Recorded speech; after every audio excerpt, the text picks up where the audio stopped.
The concept of a strategic reserve is fairly straightforward.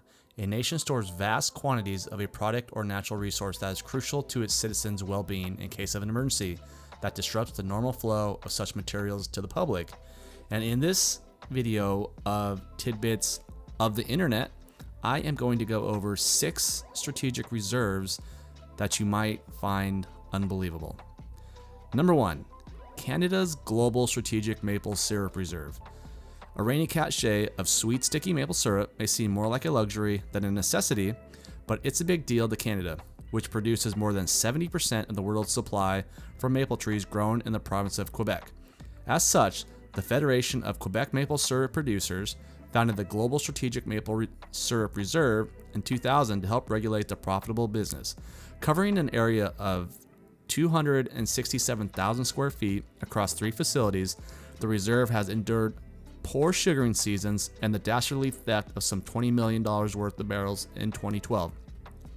And even when the COVID-19 pandemic forced many families to fulfill their pancake cravings at home, the Quebec Maple Syrup Producers promised to keep pace by announcing that it would release more than half of its 100 million pound reserve in 2022. Number 2, China's National Pork Stockpile. In 2020, China gobbled up more than double the amount of pork consumed by the entire population of the European Union. The country's love of animal protein originally prompted the formation of a meat reserve in 1979, but it wasn't until 2007, when diesel ravaged the country's pig farms, that China refocused its efforts on the pork stockpile. While officials have been secretive about some of the details, it's believed that up to 200,000 tons of the meat may have been stocked away in government and private warehouses, with no individual piece to remain in storage for more than 4 months.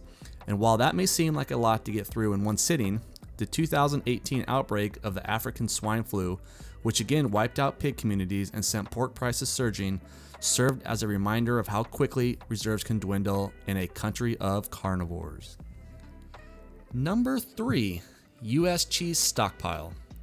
Some stockpiles have less to do with strategy than with the lack of means to handle a surplus. Such was the case in the early 1980s after the enactment of a $2 billion dairy subsidy left American farmers drowning in excess milk. The federal government bought the leftovers and turned much of it into cheese for storage purposes, leaving the chunks that were not distributed via government cheese handouts to languish in warehouses and caves. While ownership of the stockpile eventually passed into private hands, the government couldn't quite shake its old habits. In 2016, the USDA announced plans to purchase 11 million pounds of cheese to lessen the strain on private facilities. As of April 2021, there remained 1.4 billion pounds of the stuff in storage, with nary a mouse in sight to tackle the problem head on. Number 4, the US Federal Helium Reserve. There are a lot more uses for helium than you might think. Besides filling party balloons, the low-density gas is crucial to the production of fiber optic cables, computer chips, and MRI magnets, and is also utilized for specialized welding and the deployment of car airbags. The US government recognized its potential even before the development of these technologies, fueling the creation of the Federal Helium Reserve in 1925. Located in a facility outside Amarillo, Texas, the Federal Helium Reserve eventually reached a peak capacity of 1 billion cubic meters in 1995, accounting for 40% of the world's supply. However, the Helium Stewardship Act of 2013 set in motion the reserve's transfer from federal to private ownership, a development that loomed large when a supplying crunch led to skyrocketing prices the following decade. Number 5, U.S. National Raisin Reserve. There are a lot more uses for raisins than you. Just kidding, there aren't that many uses of raisins. Yet the federal government deemed them worthy of attention in 1949 when Marketing Order 989 was enacted to deal with the surplus that had accumulated in the years after World War II. The order gave the authority to the Raisin Administrative Committee to manage the stockpile and claim a percentage of raisin crops every year, without compensating growers. In theory, this was used to keep market supplies low and boost prices. However, during the 2002 to 2003 growing seasons, a farmer named Marvin Horn decided to keep his entire crop because, he argued, the law was outdated and absurd.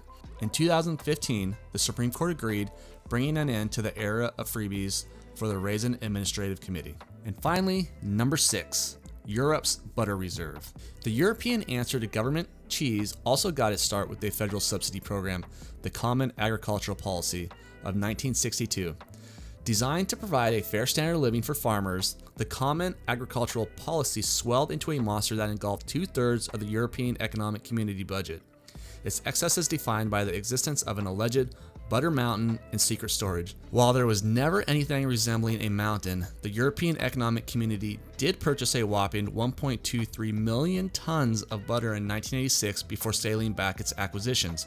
The mountain was said to be completely gone by 2007, before a new hill rose in its place within the European Union's purchase of 30,000 tons in 2009. And with the widespread butter shortage prompting a serious depletion of the reserve in 2017, there looked to be no end to the cycle of government intervention and geology-tinged butter jokes. And thanks for listening to the first episode of the Tidbits of Internet.